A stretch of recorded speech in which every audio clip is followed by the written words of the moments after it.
Welcome to SerialPodcastNine, a podcast about cars mostly, and drifting, and trips to go drifting, movies maybe, car shows, wheels, suspension components, like the premium suspension components found at SerialNine.com. You'll also find fully sick shift knobs, limited run custom steering wheels, bushings, hats, shirts, and much more. Get yours now at SerialNine.com. You're likely also to hear about buying and selling weird JDM cars, scooters, Tesla peasants, fully sick wheel fitment, BMW headliners, power window and blinker speeds, beers, cameras, and probably some dad jokes starring Gerard D. Don't Ask Dumb Questions Peralta, Kevin Tire Pressure Problems Peterson, and the host with the most percentage of beer, Ryan Bring Me My Craft Beer Benoit. Hey, Gerard, you want to hear what's in my beer? 2023 edition BBA Imperial Stout. When do you deem a beer not good? When it doesn't taste good? I don't know. When do you deem food not good? When it doesn't taste good, I assume. Quite often, actually. All right, I got an idea. All right, what's up? Do the intro. I'm Gerard D. Peralta. And I'm Kevin Peterson. And I'm Ryan Benoit, and this is Serial Podcast 9. Hey, picture this. It's Vancouver, middle of January. Snow everywhere. Have either of you been out snow drifting? Yes. Oh, really? I mean, yes and no. My truck drifting, I wouldn't really consider it drifting. Okay. It's just a big fucking truck that I drive through giant snowbanks or any super deep snow I can find. That's probably still fun, though, you know? Yeah. I mean, you saw the video. I don't know if you saw the video of me drifting in that big open field that was like, you know, a foot of snow or whatever. But I don't know. Four-wheel drive drifting in me is not. I don't consider four-wheel drive drifting. I mean, there's a topic. Anybody that can fucking drift four-wheel drive and thinks it's cool, I'm probably just gonna say it's kind of not that cool. So come at me, bro. Is that a topic? It feels like all of us agree. I don't know. I mean, it's the shortest episode. I'll come at you a bit. I don't know. You know, I feel like it's cool. It's sick. I feels like, you know, maybe it's just a skill you're not very well versed in. I know myself. I'm not. It also just doesn't feel good. I don't think it. Yeah, it's not satisfying. Like. That's maybe I don't really have any experience, so so it's probably it's like a combination of the lameness of front wheel drive and like a little bit of rear wheel drive drifting. Like, I mean, obviously if I had an e-brake as well, that would probably be significant. That's like a really big game changer for a four wheel drive car to drift. Without an e-brake, you're not fucking, like, initiating is throw the weight, damn buddy. near impossible. Scandinavian flick. Okay, I'm gonna Scandinavian flick my 6,500 pound truck at a 90-degree corner. All right, I got an idea. I was gonna ask some questions tonight. Okay. And they're not audience questions; they're just things that I've seen on the internet, and I thought, those are like interesting things to explore. But to get us ready, I thought I could do this. So at work, I've been asked to help develop a podcast. You got mad experience. We got 80 some episodes under the belt, except it's mostly drunk me that manages this. So those are two different people. But in doing that, I had to find questions for that podcast. And I thought it'd be fun to rapid fire these questions off you two to see how good these questions work. And then after that, we'll go into another segment and we'll actually get into the car stuff. So are you ready to do this? These are just generic questions.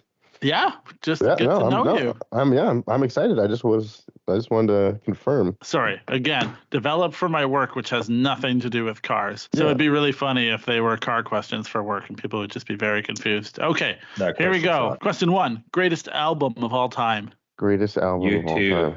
Which one? What is it called? One. Joshua Tree. Oh, one. Okay, good. Okay. I mean, I don't actually think that, but it probably would be in that. Well, what do you think? This isn't what the world. I mean, that's like such a hard one to pick. Like, that's a hard question. Album, like, there's genres of, there's eras of myself. Silent Alarm by I'm gonna say Block Party. Silent Alarm. Outcast, ATLiens. That's a super good one in my world, especially because, like, honestly, I stopped caring about quote unquote albums after, I don't know, 2000 and fucking like one. Once you started downloading music, like the albums to me sort of didn't really matter anymore. I went for songs. Well, that's great. Okay, that's a good answer. So you got Outcast. Kevin, is that also your answer? I'd say Daft Punk's first- Discovery. Good. All right, perfect. Okay, question 2. If you could be any fictional character, who would it be? Fictional character. Fuck, man. If I paid attention to fictional characters more, I could like make a better decision. Characters. Go on. I'd be Scrooge McDuck. Oh, good call, Kevin. He's tougher than the toughies. Okay. A fictional character? Yeah. I'm gonna make a stupid joke and say like Harry Potter or something, but okay, Harry Potter it is. No, I don't want to be Harry Potter. I don't want to be Harry Potter. No. I was just thinking that's like a funny thing to say. Why is it funny? Lots of people would want to be Harry Potter. I know that. Like a lot of people would say that. Okay. It'd be me.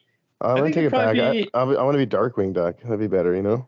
I was trying to say like Batman or something, you know. Batman's pretty cool. He's got all the gadgets. Like super sad and messed up though. Okay. Yeah, like, you know, probably not too far off from me, bro.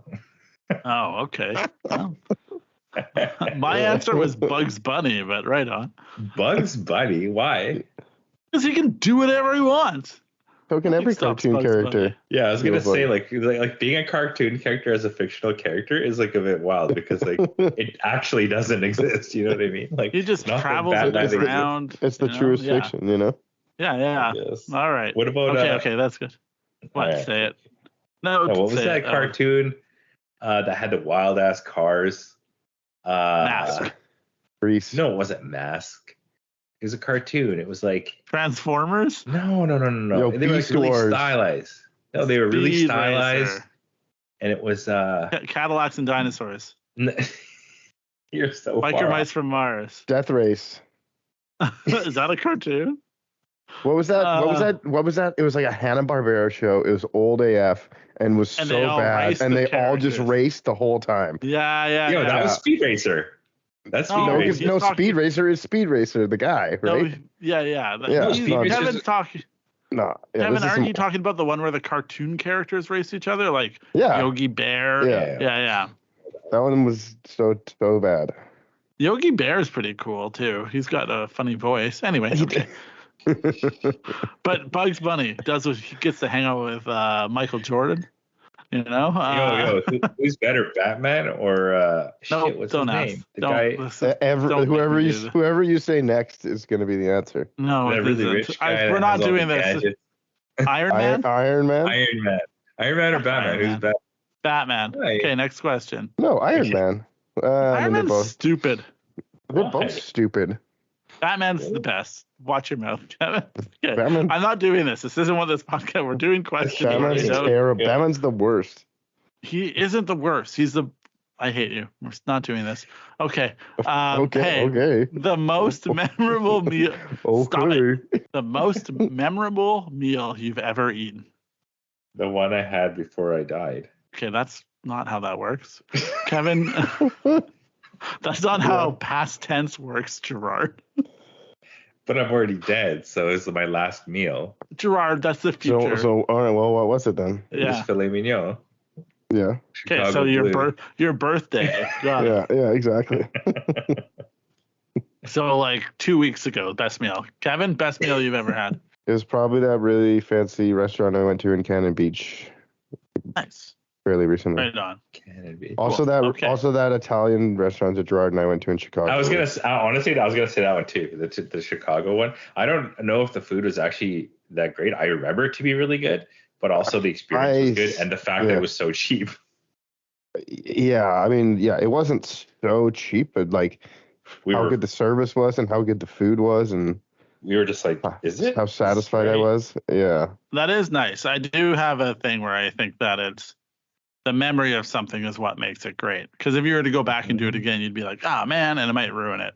Doesn't matter. Story. What about yours? Let me tell you a story. Well, the best thing I ever had was we were in Venice for like a day, and that's about the appropriate amount of time to be in Venice. And Jody had done a bunch of research. She found this pasta place. Italian. It's in Italy. Dummy. Okay. She found this pasta place, and Venice is a bit of a maze, so you're walking around, and the closer and closer you get to this place, there's more and more people just like eating pasta in the street out of these like kind of like white takeout containers. And you get there's a giant line, and really all it is a counter with this old guy that makes all the pasta fresh in house, all the sauce, and you just pick your sauce and your pasta, get it in a to-go container. We were catching the night train to Munich, and I remember eating that and just being like, holy shit, I think this is the best pasta I've ever had. And then the part of that is I will probably never have that pasta again, but just the experience of it was great. Seeing all these people enjoy it, and then having it was amazing. And yeah, that was I think the best thing I've ever had. That's pretty awesome. I think I might have told you this, but I used to have a rule that if I had a really good meal at a restaurant, I would never return. I agree that that's a good idea. If it's like the best. Yeah, because any other it ruins it. The experience is never going to be that good. Yeah. All right, we got more questions. Okay, let's go. All right. Have you ever seen a ghost? No. Okay. That's a John Mulaney question, and I love it. I'm gonna say no. You're gonna say no, but are you certain that it's no? Well, okay. I'm Filipino. I grew up Filipino, and my grandma of 99 years old was 100% the most, like very superstitious. And ghosts to them are not even like, it's not even like a fictional thing. They just talk about ghosts as normal things. So, Okay. So you saw one. You did. Shit. There's some shit. Are you a Ghostbuster? No. Oh, who's your favorite Ghostbuster? The only answer is Venkman. Whoever designed that cool car. Oh, that's Spangler. It is Spangler. I don't know. Spangler? And look at you did it right. Oh, shut up. Right. Okay. Anyway. I'm going to skip the next two because I don't care about I was going to say, I don't think I could name a single Ghostbuster name. I only knew Spangler and Feldman. Is it Feldman? Is that right? Venkman. Corey Feldman is an actor. Anyway. Lost Boys. Yeah. Hey. If you had to live in a fiction movie, which would you choose? I didn't write that question. Gerard, it's Fast and the Furious for you. Really though? Would it be? I don't know. Why would I want to live in Fast and Furious? Who would I be? They all have all the cars that they want, and they don't die, and they do whatever ridiculous things they want to them. Fast and the Furious is seem more like they have enough money. They definitely seem like they have enough money. So. Remember in that one where they saved the world from like a nuke or something. They probably got they probably got paid. Even when they don't have money, they're driving the nicest cars. Cars aren't the only objective for me to have for money. Look, you're essentially Dom. You're essentially Toretto, and all he did was build cars, and now he has a happy family. And you love family, so it makes sense. Everything works out. Sure, man. Fast and Furious. You could have chosen something else. I don't know. You didn't have to take my bait. Kevin, you got a fiction that you'd live in? I live in like Superbad. Oh, okay. That's pretty good. Just live in Vancouver in the 90s, Right, but also like have cops take you out and get you drunk. Yeah, that'd be chill, Yeah, and like shoot guns and stuff. Right, got it. That could be a universe I'd be part of, Fair enough. Hang out with Joe Latruglo, get hit by a car. Yeah. Hey, what's number one on your bucket list? Ooh, bucket list. I don't have like an actual bucket list. I don't either. Okay, I don't like that. It's like a girl thing, man. Girls think bucket lists are girl. Like my daughter, she makes a bucket list for every fucking thing she does. I'm not saying in that bad way. It's really cute, but like, how can you make one for everything you do? Isn't it just things you want to do going to Costa Rica, so before you kick the bucket? For Costa Rica, she's got a bucket list for when they went to California. You know what I mean? Like, well, that's not what it means. It's the things you got to do before you kick the bucket. Yeah, before you kick the bucket and die. Okay. But yeah. So I do list a place you've been to multiple times. Okay, go on. I guess it's a trip bucket list, if you will. Then I think you're just confusing the word bucket list and list with two. I think that's what they call it. They call it that. Okay, so I feel like they're like almost. No, they're not. I'm not having this. They're not the same. Silly. And also, Gerard, the movie bucket list has Jack Nicholson and Morgan Freeman in it, and they are not women. So it's not just a girl thing. It's not gender specific. But maybe making a little list for everything you do is. Yeah. I think there's nothing wrong with being organized, though. But every little thing you do. No, hang on. That's A just bucket like- list is just for your life. You do it once, so not every little thing. Yeah, I don't have that. Do you have that, Ryan? I don't know. I don't think I do either. I To don't chop like the to have. balls off an elephant. What? No, the I don't want to sickle. do that. Why would you want to do that, you monster? Because it sounds like a stupid ass thing. That's what a bucket list I don't know. At is. this point, I would So like to you just maybe go to Japan. go to Japan. Yeah, I feel. I mean, that the doesn't thing seem like is a bucket like list thing. no, I mean, know, but I mean, why not? That's still like a Yeah, large trip for someone. It is, yeah, okay. Bucket list thing to go to Japan, to go to Europe, to have $1 million in my bank account. I want to see the Northern Lights. Well, I mean, Ooh. like more better. I have seen the Northern Lights. I want to see Mo them. better. Mo better. Mo better for Mo cheddar. I mean, up until recently, I wanted to drive a vehicle on a beach, and I got to do that, so that was cool. Oh yeah, that's a good one. I've driven on the beach before too. It's pretty cool. Yeah, Thing there. But skydiving. Skydiving. Skydiving? Yeah. It's not on my bucket list. Okay. So Okay. that was a fun question that we had trouble with. If you could be any age for the rest of your life, which would you choose? 43 years old. 43. Yeah. That's 43 good is news a for good me. year. Kevin? 43 is an excellent year. I feel like I'd maybe say like 33. Yeah, I'm around 33 or 34 is my answer. Okay. What's your favorite place to visit? I assume this isn't like you're taking a vacation. This is just like, I really it like can be. to visit. I didn't choose this question, so I think it's meant to be like anything. However you interpret it, run with it. Goo with garlic. Favorite Kevin, is yours place to maybe visit? a racetrack? uh, Yeah, which one? Mission fucking Raceway. I just like, honestly, I really like, I just like being in the car on my way to somewhere, having somewhere to go. You know what I mean? Oh, good. That is Like you got a destination and you're on your way. the journey. It's about the journey, not the destination.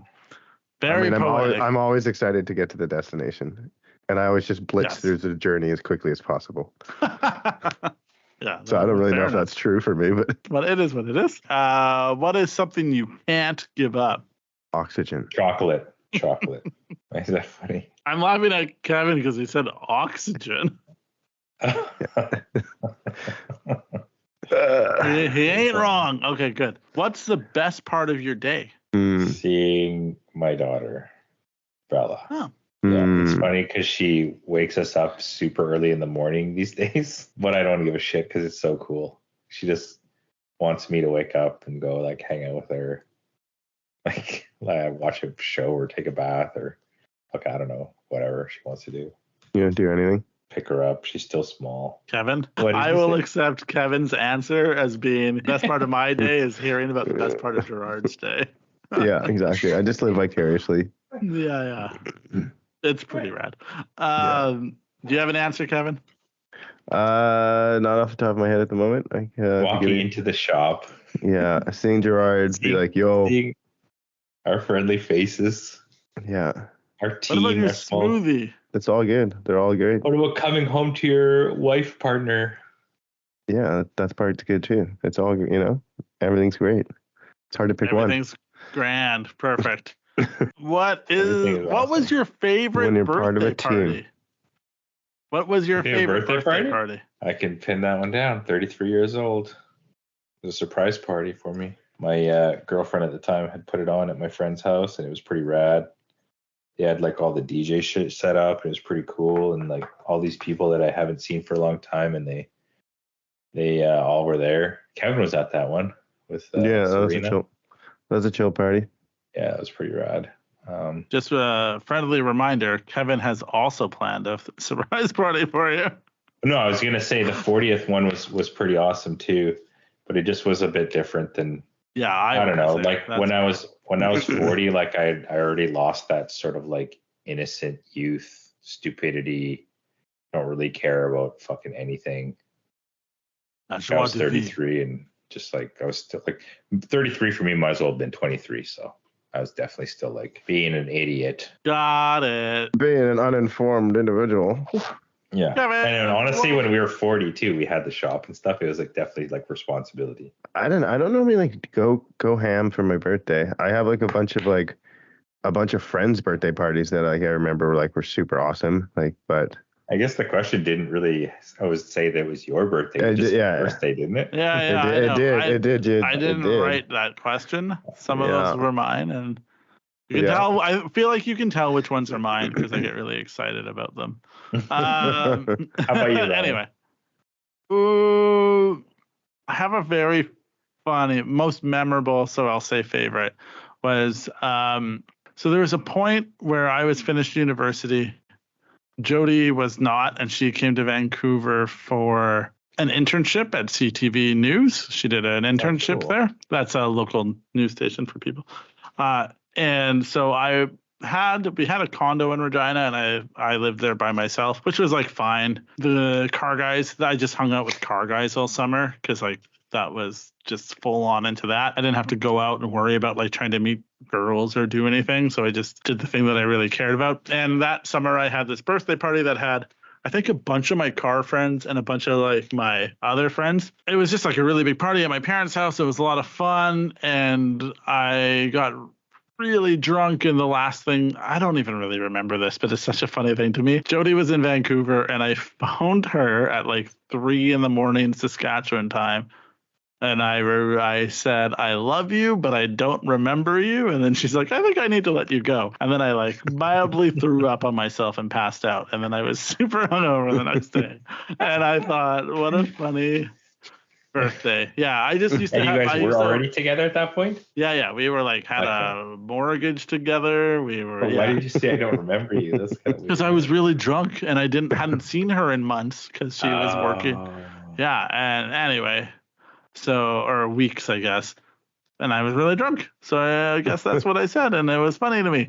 I always had fun parties at my parents' house, which was just cool. My birthday's in July. So people would show up and we would like barbecue and hang out and just like drink on the deck and like chat and do shit. But yeah, a lot of great memories there. Pretty good birthdays because they're the day before New Year's. So it'd either be like a New Year's birthday bash or a 2-day birthday New Year's bash. So oh my, had a few.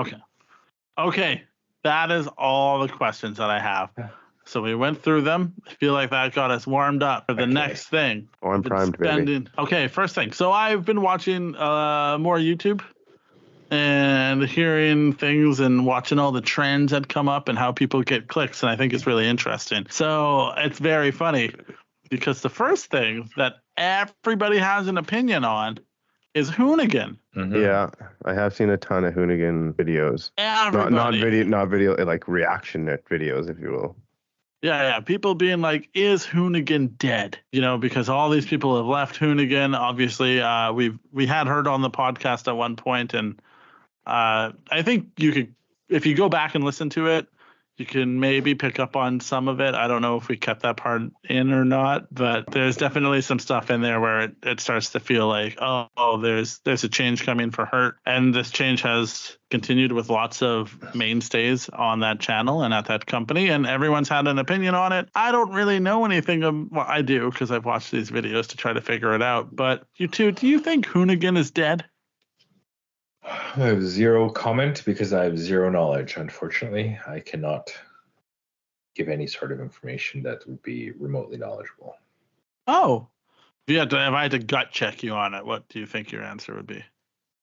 I'd probably say yeah. Oh, wow. Okay. I don't know why I gave you that response. Like I'm upset. I'm not. You'd say yeah because they lost all their talent. You think they can't? Well, I mean, I don't know if they lost all their talent. They lost some of their talent, but also like I feel like the Hoonigan.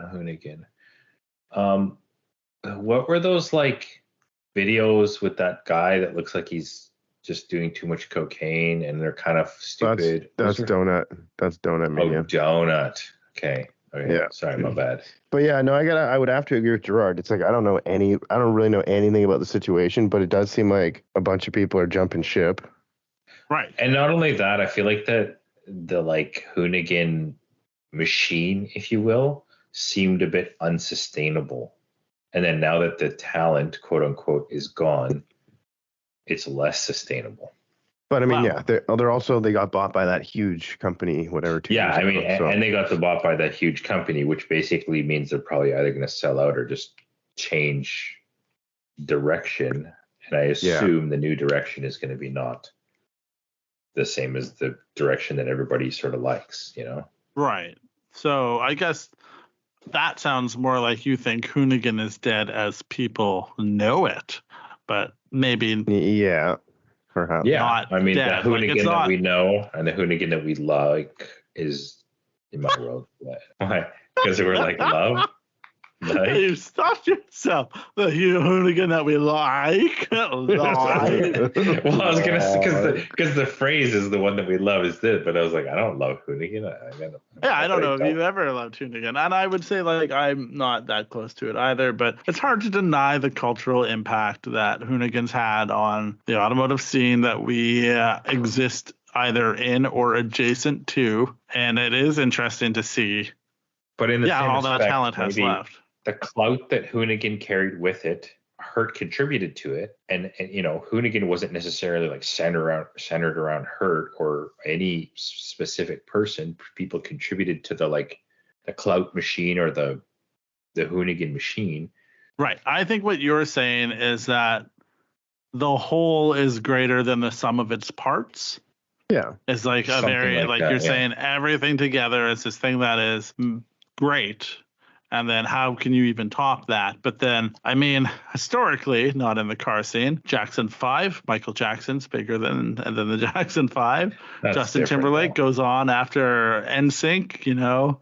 I was going to say, I don't think that Hoonigan's done because they haven't dissolved. I think they probably will. You kind of said it. Hoonigan probably at the rate that it was growing and what it was doing, sustainability becomes hard with that level of growth. I imagine it'll maybe taper off a bit and still continue to exist, but it might be harder for the people that followed it through that growth to retain interest in it.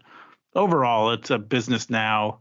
It will probably continue to be a business, and I don't think it's dead. It's probably just different. No. Wasn't Ken Block also part of Hoonigan? Yeah. You like how kind of launch it with. Yeah, so isn't that kind of like also part of the decline of Hoonigan is the main fucking dude is dead? Nah, it's because it's Brian Scotto. It was like, I think the vision probably always was to make this thing be something big, and then you take on investment. That is almost, I feel like, isn't that a lot of what startups are meant to do? Is like we get really big and then someone comes along and gives us a bunch of money and then we're good and then we can go do our next thing. Yeah, I mean I'd be fucking super happy to do that myself. Okay. We're just not big enough. So if anyone's got an offer for SerialNine, just write it down on a piece of paper and slide it across the table. Yeah. No, just send it via DM. Catch me up, and then I'll deal with it. Okay. All right. Okay, that was a fine enough question, I think. I wanted to see, everyone wants to talk about it. Everyone has an opinion. Is it dead? Well, it's a business, and this is capitalism, and this is how the world works. I can only talk about ignorant, dumb shit like snatching out your car and. Yeah. You're not following these things. You got to get up on the pulse of the industry. Speaking of the industry, Taz happened. Did you see anything that you liked on the internet?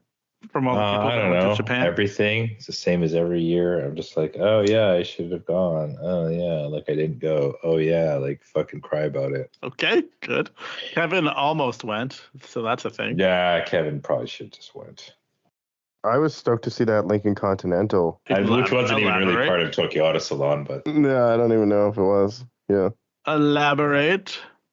It was on AJ's story, and then a little bit later it was on Laredo Davis. Speed Hunters. Who's Laredo Davis? Kevin and I call Larry Chen Laredo Davis because why? Kevin, because I couldn't come up with the name. I couldn't remember his name. Yeah. And I was like, Laredo Davis. And so it's funny to me because, like, obviously I'm mostly interested in media people in the car world that do things because essentially they're out doing the thing that I love. You wish you could do, yeah. Yeah, and so, but then like Kevin has to like feign interest in it. So like seeing Larry Chen, I should be genuinely interested. Just can't remember the name.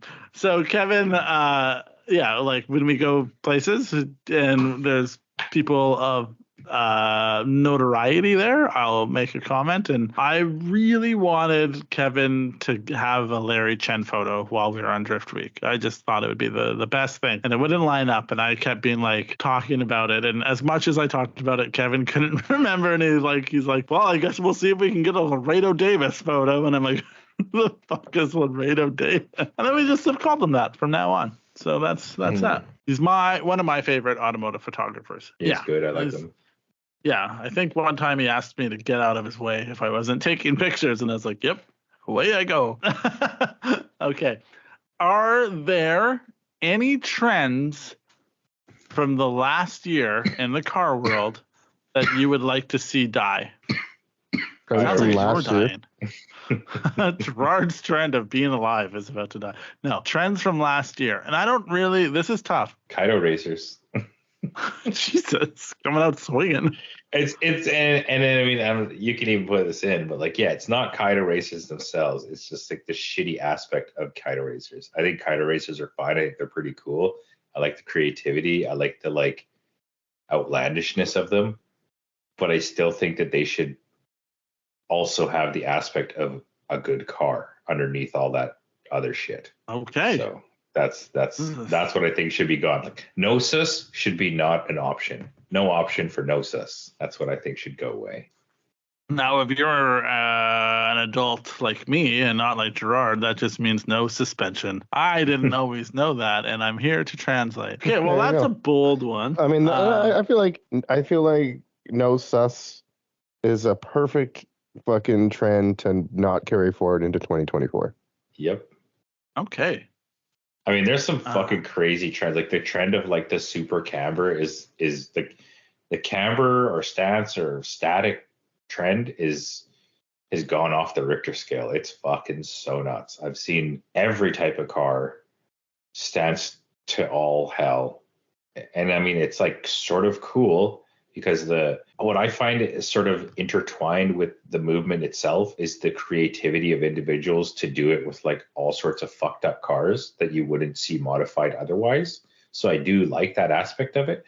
But at the same time, I guarantee you know, a large percentage of those cars also have either no sus or complete shit sus. So yeah, static is cool if it's like done in a way that like the car sort of functions, but I mean at the same time the whole fucking aspect of a 20 something degree cambered car is non-functional. So I don't know, it'd just be kind of cool if like a car was static but it had like some like sort of like XF1 dampers or something like that, like it's got some like really sort of exotic super stiff suspension that like kind of didn't do anything anyways, but like it was just really cool because it was off some fucking race car, like a BTCC's car in like 2004 or some shit. You know what I mean? Like just something that was like creative and kind of cool. So it didn't just look cool, kind of like the Kaido Racer thing. Like Kaido Racers like can look cool, and like those stance cars can look cool,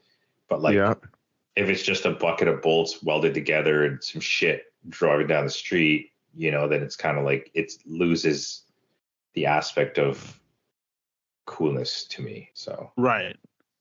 It's like do the most to achieve like if you had the craziest car in the entire world, but then it had 22 degrees of camber, that'd be cool. It's not so much Kaido racers. You're just tired of people half stepping, half-assing their car. Yeah. Half-assing their car. That trend's not going to go anywhere. Those two trends are very parallel, right? It's like you want to achieve the look of something, but you don't want to achieve you don't want to do the work. You know what I mean? Right. Yeah. Well, I mean, man. The way I could compare it though is like it feels like there's levels to everything, and like it feels like a low riding is a very easy comparison. Like if you compare some of those Japanese Kaido cars, it's like they have low rider quality paint jobs. It's like thousands of hours are spent on these paint jobs, and it's you really think so? On some of them, for sure. Kaido racers? I don't think so, man. 100%, dude. I would fucking eat a piece of my shit if you could find a car that has a real lowrider quality paint job. Like, you know what I'm talking about? Like painted the frame and it's got murals on the frame and it's like got no, but that's what I'm saying. There's yeah, they don't have frames painted, but they have that paint job, and it's like nobody hears cars painted like that. Yeah, I just don't think. You're right. You're right. So whatever. No. Okay. Yeah. Okay. Anyways. Okay. So I wanted him to elaborate on that. I just interrupted him and was like, "Yo, fucking no way." I kind of just see all those cars as pieces of shit, Kevin. I don't know. Maybe you think they're like nicer than I think they are, but like I kind of think they're all shit. Like, I think there's nice. I know you do. Like that's the thing. It feels like you just put up this wall, and it's like there's no point even talking about it. So like I'm not gonna argue with you. Like I will. I've literally watched you argue with Jake for like 4 hours about it. It's like I just don't think that any of those cars are on a lowrider level. Like the lowrider level. No, but what is on a lowrider level? I saw a thing the other day of someone that level is so high that it's like it's. Yeah, it's very great. And I don't think that's the point of what we're saying here. I think the idea is that there are aspects of those builds. And when I say we are saying, I mean the royal we, because I don't fucking really know. But there are aspects of some of those builds and the Kaido racers and the upper echelon of those builds that they do have nice paint, and they put the time in, they put the work in, and they look good. They had a vision and they're executing on it appropriately, I think is a takeaway there. But no, is it lowriders? No, but what is lowriders aside from lowriders? Like that is such a different beast altogether that I don't know if there's value in comparing all of those things. But yeah, I get the point. One aspect of it is that people are taking a ton of time and probably, I don't know, an effort to paint those cars some of the time. Not all of the time, but I think there are some prime examples of some really nice Kaido racers, and I think that's great. But yeah, I mean, for me, I think what this comes down to, and fuck, I don't even want to say this because this is so so shit. It's just so predictable of me, but I think one of the I know I said trends that'll die next year, but I think one of the trends we'll continue to see is that there's going to be a growing gap in the car scene. Is that there's the people that have everything and can do everything, and the people that want to do what they can. And I think every scene probably suffers from that a bit, where it's like people want to be involved, but they don't have the means to do the most or be the best. And so that's probably where some of the cars that Gerard, you're not the most stoked on, come from. Yeah, I guess. Well, I mean, if you don't have money to build the proper car, but you want to build a car, like, what are you going to do? Yeah, I mean, part of the reason I say, like, I almost scoff at that comparison is because if anyone were to pay for a lowrider paint job, the amount of money would be so exorbitant that like nobody would ever do it. The only reason those cars have those paint jobs is because those people put in endless amounts of hours, and that's literally their life is to make those cars. You know what I mean? Like I think those hot rod paint jobs are like 10, 20, 30, 40, 50K. Wait, hot rod paint jobs or lowrider paint jobs? Well, hot rod paint jobs, but lowrider paint jobs are sometimes on the same level, but also have all that extra shit that like you probably couldn't pay people to do. Like those guys, they just do that because that's what they do. You know what I mean? Right. But I guess that's why I think it's on just that's like an incomparable level, but I could totally be wrong. Could you though? No. I see the Kaido race as kind of like a fun, you know, like it's like not like poorly built, but it's like more of a fun, whimsical sort of genre of cartooning. Whereas like, it's not like people are like, yo, it's a lifestyle, bro. You know what I mean? Like, I don't know. Oh, that's not true. I think there's that. I think that's in there. Yeah, what are you talking about? It's fully a lifestyle. There fully is. It's like a lifestyle. Man, I'm not dissing this by any means, because the other side of that is like, if I can't come and criticize someone being like, hey, you have to respect the culture that you're in, which is like Kaido racing, and understand its roots, and be like, ha, that's silly. But then turn like on the other side of that, be like, hey, if you have an ugly drift car, go fuck yourself. You know, like I can't, I have an ideology that I attach to cars, So I'm not going to judge someone else for having an ideology that they attach to cars. But I get what you mean where it can seem whimsical. But I think when it's done right, I don't necessarily think that it is the whimsy of okay, but then how about this? Like, let's say I wanted to buy or build a lowrider, and I was like, okay, I'll build a lowrider in the same sort of like respect of what I think is like the best lowrider, or I'll just buy one for, I don't know, fucking $100,000 or whatever the hell it is. Does that make me the same dudes that like build lowriders for, like, have been building lowriders for life? I don't know. Like, not a fucking chance. Like, I'm still just like a fucking tourist. Yeah, but how do we get there though? But you'd have to live that life for like some sort of time. Well, now you've created a barrier of entry for everyone. Are you saying? No, I'm not. No, I'm just saying there's levels. Like, I'm not saying that's why, like, you're saying, oh, like the Kaido racers, it's like a lifestyle. Like the guys here, like, yeah, they live some sort of life. But you think those guys are like that for life? No, they're not. But like some of those lowrider guys, I don't know. That is their life.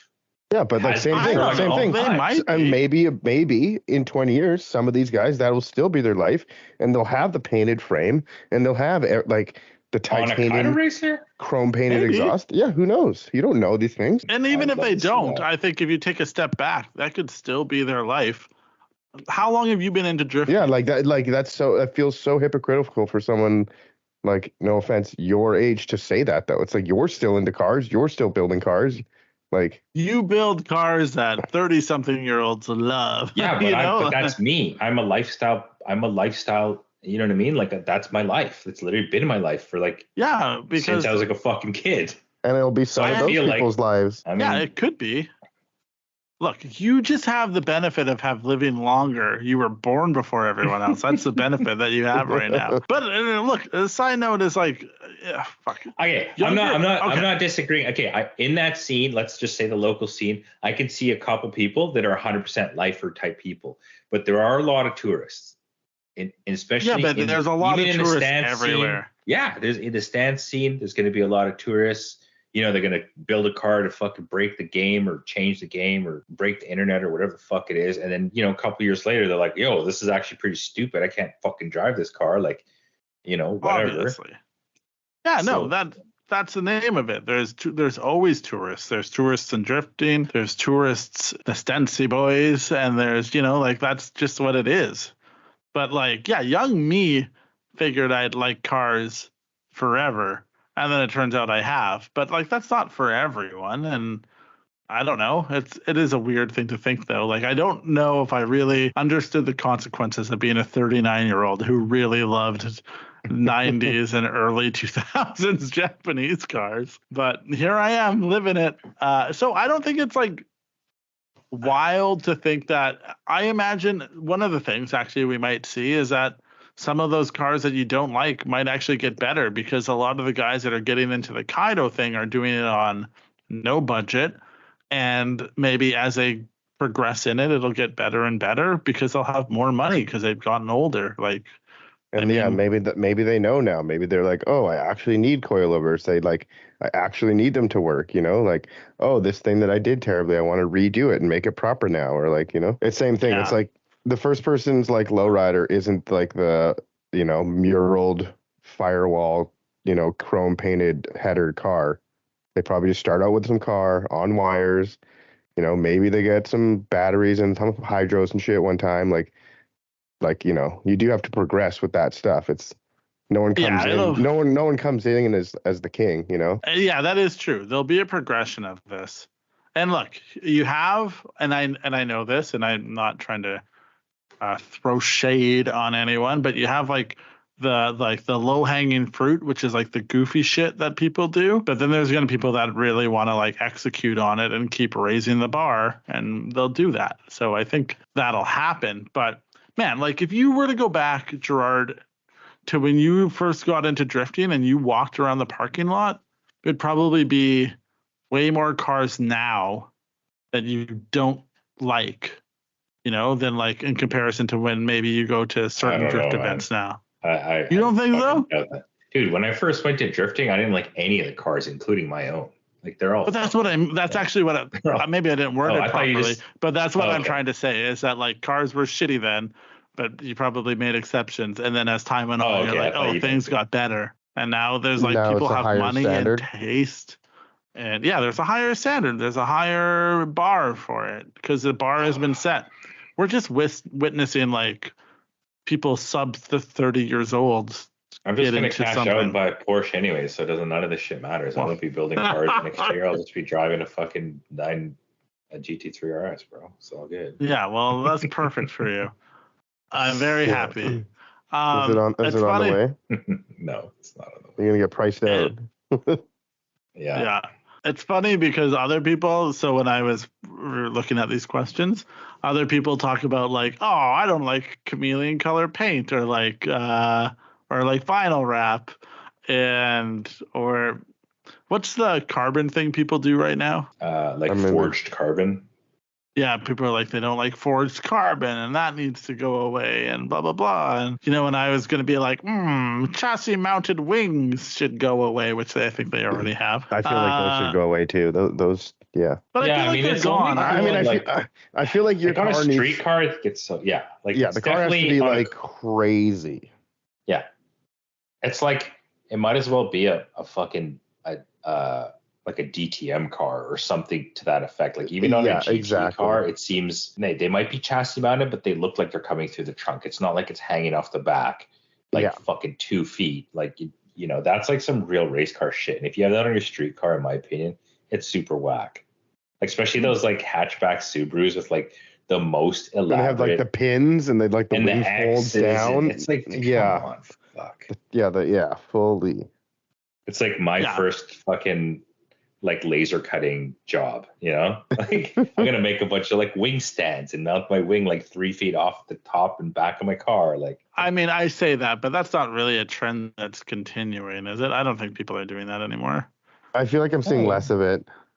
Yeah, feels like it died down a bit. What was the other one? Chameleon paint? Chameleon, like vinyl wrap. Like, I mean, it's definitely not for me, but like same thing. I feel like that and like the like rose gold and like the like teal gold or teal chrome wraps. I feels like I'm seeing less of those. A lot less of the hey, look at me. And what was the fiber thing there? Carbon fiber. Oh, the forged fiber. Yeah, I don't hate like it. That? Fiber, bro. I don't hate it, but I guess it depends. I think everything depends on execution. That's just it. It is funny looking at these questions because these are the things that people like want to know when they click and they get views and they listen. But it's like funny because they're actually really like nuanced, and I don't like dealing in absolutes because Kevin, as you know, only Sith deal in absolutes. It's all black and white. Yeah, and so I think like there's this room for everything as long as it's tasteful, but it's funny because I don't think that the conversations that get people riled up really deal in nuance. I think they deal in like black and white, like, nope, don't do that anymore. Underglow's gone again, or it's back, or, I just want to say a thing that's going to piss off the most amount of people, so I don't know. Well, say the thing. I don't care.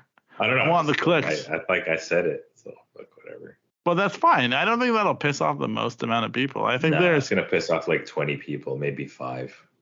If they listen to the podcast. Yeah, exactly. Even if they do, I don't know. I don't think there's anything wrong. Look, one thing I think that somebody should do is I will give $100 to the person that builds a super simple, clean Kaido racer with over 10 degrees of camber all around, and like not fucking 14-inch wheels. Just make the wheels like big enough that they're like sort of cool and enough camber. Like that's the look I want to see, and I'll just be like so stoked to see that. I have a question for you, and I don't mean it to sound offensive.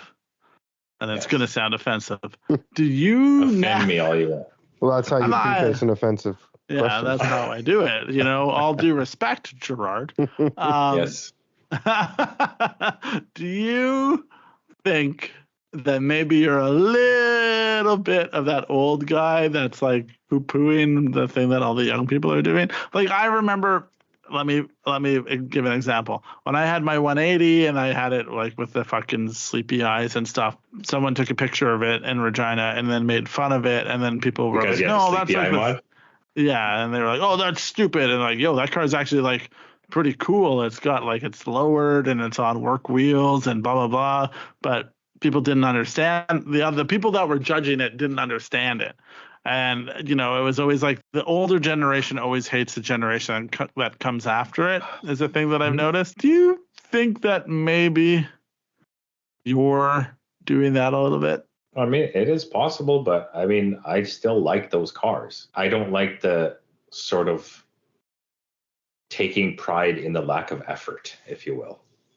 Right. You're worried about execution, and that makes sense. And anyone who's ever had a conversation with you. And I mean, like, if a car looks cool, a car looks cool. Like, for example, Kevin mentioned that Lincoln Continental. Like, I saw that thing and I was like 100,000% like so into that car. I mean, the only thing I don't like is the wheels look absolutely minuscule on it, but like the car itself is so perfect, and I could get past some sort of shitty execution because the package is, in my opinion, pretty good. Like, it's like you took a Kaido racer and turned it up to 15 and then put it on like this giant fucking square like American car, and it's like somehow almost better than all those Japanese cars. You know what I mean? Like, yeah, it is. It's like, if you, well, I mean, I don't know. Obviously, the Kaido's supposed to be like silhouette-esque, but also somehow like, reminds me of like the Superbird and stuff. Yeah, Superbird reminds me of like Mad Max. It's like if Kaido Racers, Mad Max, and like, what's that fucking crazy hot rod builder like got together and like built a car, like the dude that like Ed Roth. It does seem like a car your kid would draw. Yes. And I get that all the Kaido racers sort of are like that, but like they just, some of the stuff I just can't get down with. The one headlight or the one tail light and stuff. I don't know, like whatever. I can get past all that stuff, but that car really does it for me. And the paint's like looks cool. Like the fact that it is an American themed paint job is so cool. That's like when we all put Japanese flags on our shit back in the day. Anyway. Okay, to answer your question, actually though, was like, I don't think so, because I've always been critical of someone. Like, I worked at Mopac for many, many years, and like, how many fucking hot rod people come in with like the lamest hot rods? Like that level of people or enthusiast or builder exists in all genres. The drift scene, 4x4 scene, hot rod scene, the Kaido scene, the fucking stand scene. It exists everywhere. And I dislike it equally in all genres, in all facets. Right. You dislike the lack of attention to detail, and I understand that. But then I think what made me think that was like, you commented on the wheel size. And look, I'm not versed enough in Kaido racing to style, because I guess that's not even really, they're not really Kaido racing. Maybe, I don't fuck, who cares? Like, you were like the wheel size, something bigger than a 14, but I feel like in that world, maybe that's what they prefer. So then that's fine. They can prefer that, but I don't prefer that. So if I and then you were like, hey, said, build it this way. If someone were to build this, I would think that would be great. Whether or not people, you would give them $100. Yeah, if whether or not anybody in the world gave a shit what I thought, then that would be cool. But like I would say 99.9% of the people don't give a fuck what I think in the Kaido racing world. And then so I guess what totally that fine. made me, what that made me think of is like when people are like, oh, your wheels are slanty. It's like, well, no, I made that choice, X, Y, and Z, whatever. And they're like, I don't get it. That's not for me. This is how it should be. It's like there's probably an aesthetic rule book for Kaido racers that people follow, and I imagine wheel size fits into that. Where Gerard has a wheel size that nothing should be less than 9 inches wide. Is that right? Like you have a rule, and they probably have their own separate rules that don't align with your rules, and that's what made me think about that question. We spent a lot of time talking about Kaido racers, which I thought that's very fun.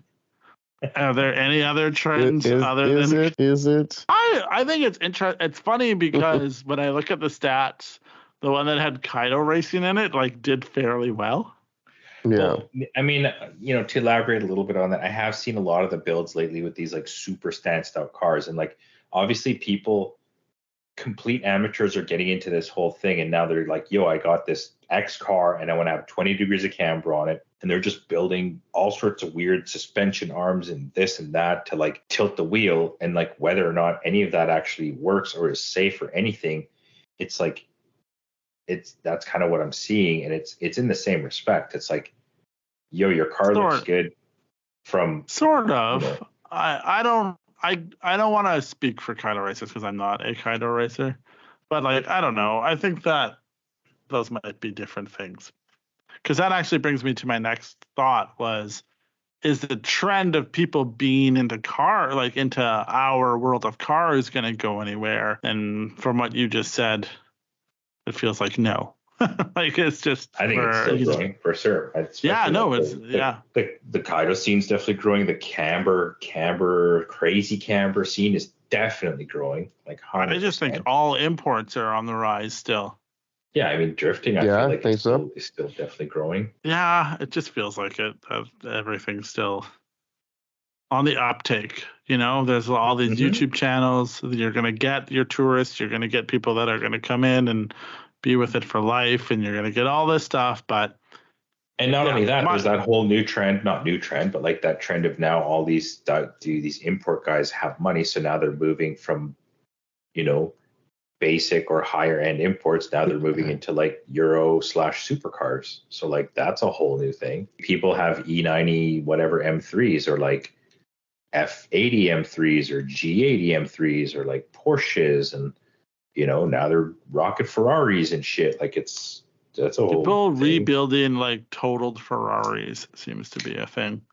Yeah, because all these guys have spent their entire lives like building all these fucking imports. They're like, yo, I could just build that thing instead. It's not like complicated. It's just like slightly more expensive. And the end result is like I get a Ferrari instead of a fucking Civic or like a S2000 or something. You know what I mean? That could have a trend. Anyway, these aren't really trends, I think. If I've noticed anything, is that we all suffer from the same affliction of not being able to really talk the internet talk. We have like big sociological issues with the car scene and not like stop putting underglow on or put more underglow on, which is very funny. Like, I'm down. But also like what? But also what? Underglow me up, Pam.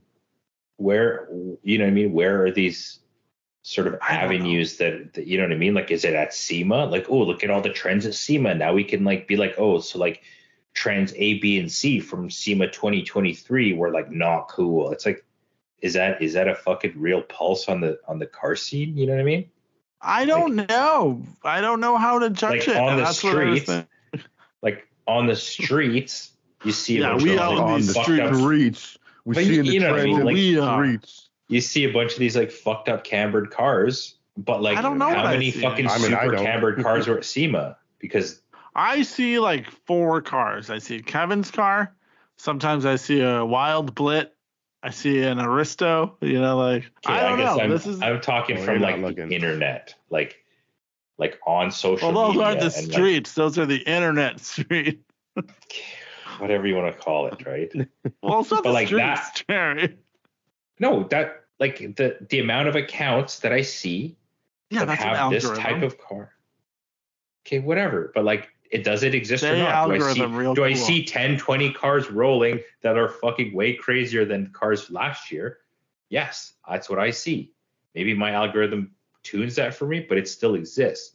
But what I'm saying is that whole entire demographic is not really represented at SEMA. Like there's not a fucking RSX with 22 degrees of camber and it kind of is like super fucked up, but like actually looks super sick. It doesn't exist at SEMA. So like, does SEMA have the fucking answers of what's trendy? No, they don't, because it's like some fantastical, almost I don't know where circus. SEMA got pigeonholed into this, but yeah. Well, he's saying other people are talking about trends. Right, that's what I'm saying. Where are they getting their data? And like Ricardo's car was at TAS, and like but that's TAS. Yeah, that's the culture. That's what I mean. But I mean, if you're into Japanese cars, then maybe you're like more interested in what's happening at that event than at SEMA. Right, but the trends in Japan aren't probably going to like they're not going to be like the same trends here. You know what I mean? Somewhat, yeah, somewhat. Who's to say? Who has a crystal ball? Not me. I blame this on myself. I asked this question. Before you continue, it's like, okay, TAS, Yakara's car was there with drift spares in the back. Kind of fucking sick, right? Yeah. But like at the same time. So in case people don't know who you're talking about, explain what that car is. Okay, so it's a Crown. It's a very well-known Toyota Crown with super wide chassis wheels. code. Chassis. JZS 171, so like a 99 to 2000 whatever 4 Crown. And we call that a 17? Athlete estate.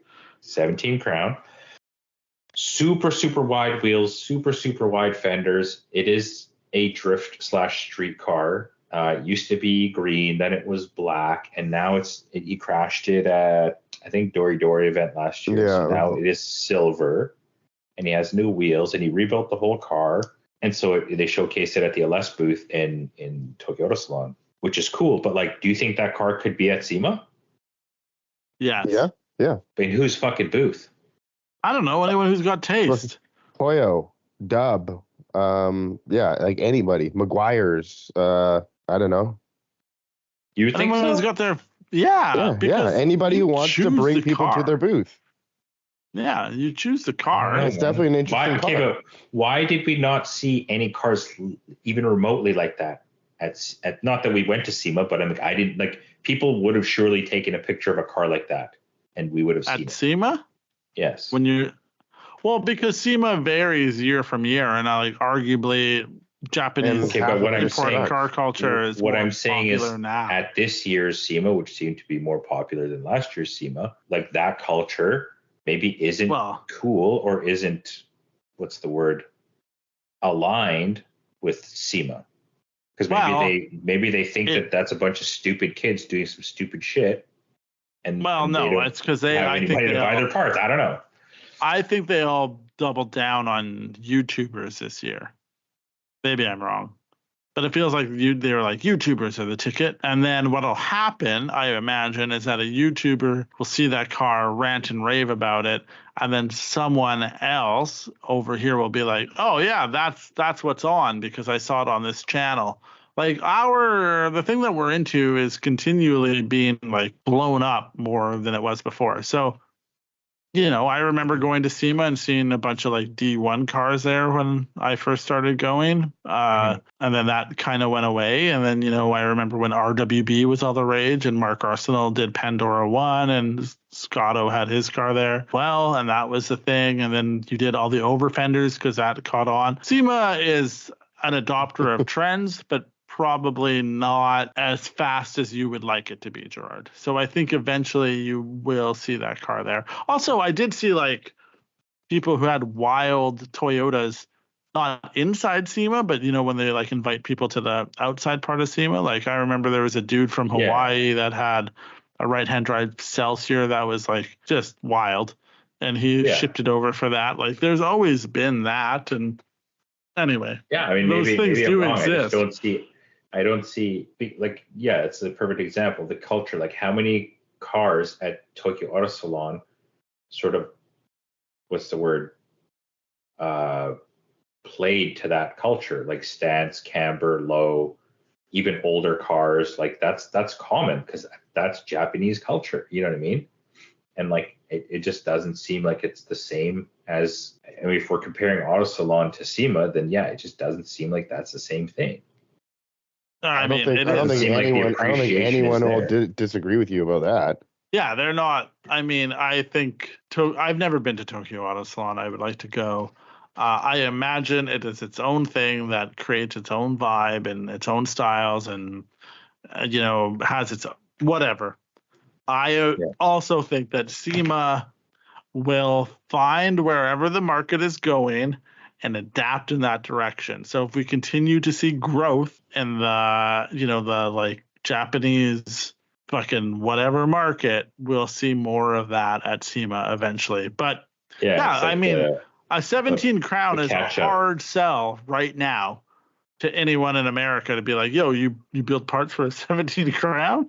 But now if someone is like, oh, I follow drift games and they went to Tokyo Auto Salon and there was this wild car, it's just YouTube's making the world smaller. Influencers are making the world smaller. And so if you ever doubt that America will find a way to capitalize on some type of style or trend, then you're not seeing the whole picture because they're going to do it eventually. Well, if Kevin 17 is about to go up. in price. Yeah, exactly. If you guys have any interest in 17 crown parts, we have the whole fucking catalog, and we have for the last like 10 years. So. Every single thing. Look at what has happened to the GS, and when we talked to Chob about it, we talked look at all of those things. It's like you can watch the point where people realize it's a thing and then attach themselves to it. So I don't know. The other side of that is SEMA is tricky because it is new products. So maybe they want it to be on newer cars. I don't know. Who's to say? Man. Like I said, I'm just I'm a fucking tourist, man. I've never been to any of these places. I've been to SEMA once. Actually, that's not true. I've been to SEMA like 3 times, but yeah. But yeah, you're not really a tourist if you've been living there in the scene for 20 some years, Gerard. Yeah, I'm just a shit talker. Are there any other trends that you want to die, or is there a trend that you would like to see that you see coming that you're excited about? People seem to be painting their roofs, doing that, doing that lowrider stuff, having the really nice engine bay with the polished and the engraved handles, engraved door handles, and a lot, even a bunch of the dudes at Final Bout West had neon trunks when you opened it up, and I'm so down with all that stuff. Yeah, it's cool. It's not for me, but I appreciate more of that. Imagine Kevin likes flashy, well-executed things. It's not surprising to me. Pink car. They don't even have to be that. I feel like a well-executed neon trunk. Well-executed neon trunk seems like it's that you can't. There's. What are you talking about? I think there's varying degrees. No, it's hard. What are you even talking about? Well, what's a well-executed neon trunk? Does it have a neon when you open it? Then it's a well-executed, or what? No, but there's no wires hanging down, and it's trimmed nicely, and you know what I mean. The trunk looks nice because if you're gonna open the trunk, the whole trunk should look nice. If you're gonna pop something out of meat, everything that you're showing in there should look nice. You shouldn't have I don't know, MDF board kicking around or whatever. Anything. Yeah, I guess what I'm saying is And your slogan on the back better be fucking dope because nothing's H-Town Tell Life Drowned is pretty fucking great. But yeah. Yeah, exactly. Yeah, you better be swinging. It's like audio installs, you know what I mean? Audio installs are there's so many levels, and a quote unquote well executed audio install is on a fucking whole other level, right? So I assume that those neon installs are probably not the same level as that. They're probably mid-level. Like you said, you can't see any wires. It's fairly, it's in there. It's kind of trimmed. But Do you think liveries are still big? Are they going away? Yeah, no, I think they're still big. They're probably bigger than ever. Gotta have it, I did get the thought where I was like, should I put a livery on the Aristo? Is that one I need? Anyway, doesn't matter. This isn't about me. This is about the industry. I think you could do with a hip stripe. You don't need a full livery, You just need give me a hip stripe. Gerard, get on that. Sorry. Outdated. What? Yeah. What would you do? I don't know, man. You know me. I just change shit all the time, and if it's older than a year old, I'm not gonna do it again. Okay, I don't like your game. You're just always give me new wheels all the time. Wheels. Yeah. I need all the wheels. Have you seen these wheels? I got wheels. Who doesn't like wheels, man? I like wheels, but I like to see them more than 3 months at a time. Gerard. I've had all my wheels I've had for over a year at least. Okay, relax. And people have seen them. And you know what's funny is I just reacquired my original set of Cressida wheels. So yeah, I have wheels. I like wheels. I just recently put my Blit on the original Cressida wheels. And I have new titanium lug nuts, and have to do extended studs and different spaces and shit just to put those fucking wheels on. Trends, Kevin, I do like that one that you said. People kind of reiterating on the thing that they have. I think that's great. I don't know. Do we see any trends in cars in the future?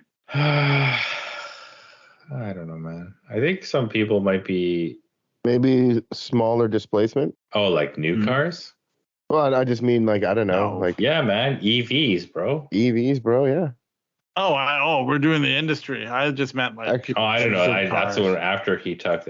But you hear that shit about Tesla stock is fucking plummeting because like the used car pricing is plummeting and Hertz just dumped 20,000 fucking rental Teslas because they're cost more to maintain and the safety issues they're having with them. They're fucking in the toilet right now, man. Good. Fucking good. I mean, it doesn't really help that they got their fearless leader, who's just like nobody seems to be too stoked on. Oh, hey, I did see that there's a new Honda Prelude coming out, and I mentioned this mildly earlier. I'm excited for you. No, I have not heard about this at all. Well, to stay on brand, I just gotta say I fucking hate it. Yeah. What the fuck? What is? Just to be true to my roots. Oh no, I have seen this. Yeah, it's not actually bad by any means, but would I own it? The answer is nay. I would not. I don't really get Prelude vibes, but I mean that's a pretty common thing for them to do, you know. Yeah. Just like, we'll just use this old nameplate. What's the difference? Sure, did you send it to me? No, I don't see this shit. Send fucking. What do you want? It's Prelude. Just Google Honda Prelude 2024. Too much. I just put new Prelude, and it, like every single image was that car. I think the Honda Prelude is probably what the Integra should have been. Huh? Integra?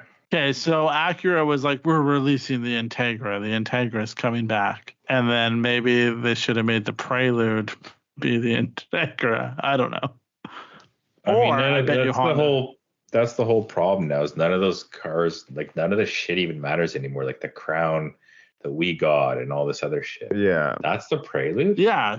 I mean, because it's like it's a Prelude, sure. But then the Integra is like absolutely only a 4-door, which is fine. But the Prelude never came in a 4-door. The Integra definitely. And I know the Integra did, but what I'm saying is like if they would have maybe put the Integra badge on the Prelude, I probably would have been a little bit more amped. But then the Integra just kind of seems like it's a Type R, but an Acura. I don't know. I'm just saying a lot of things, and I don't know for sure. It's okay looking, but I mean, it's not. Doesn't strike excitement into my. Yeah. Do you know what was interesting and strikes excitement into me? Did you see the new the Toyota Prius? Yes. No, the Liberty Walk AutoZam kit makes a car that looks like an F40 Ferrari. Dude, that is so cool. I mean, also the F40 that they did is like also cool. But yeah, the F40 is pretty good. I like it. It does feel a bit like I do have like weird things about doing that to that car somehow. You know what I mean? Well, that's because you ain't got that fuck you money right now. I don't. No, I certainly do not. You'd have to have like, I guess in my world, you'd have to have a hell of a lot of fuck you money to do that because you'd have to have enough money to have like. I would take like one that was like kind of fucked up and like revive it, and then you could do it, you know, like a Liberty Walk kit on it. But I would definitely have to have one that wasn't fucked up or wasn't Liberty Walk. Like that wouldn't be my only F40, not a chance. Good, man. I've met the guy from Liberty Walk. He was very nice. So we. Good, wasn't he? We've had nice dinner guy? with him. We have photos with him. Yeah, so do I. Wearing a SerialNine hoodie. Oh, that's cool. Good for you. Yeah. Is that because? Yeah, JJ. JJ? JJ? Yeah. It's JJ. JJ? Le JJ. Oui, oui. Le JJ. So he was here? Is that what happened? Correct. Cool. In Vancouver. Nice. Yes. Right on. Okay. So, yeah. I just want everyone to know that I still hate a Prelude. And you can't convince me that I don't hate Preludes because I hate them.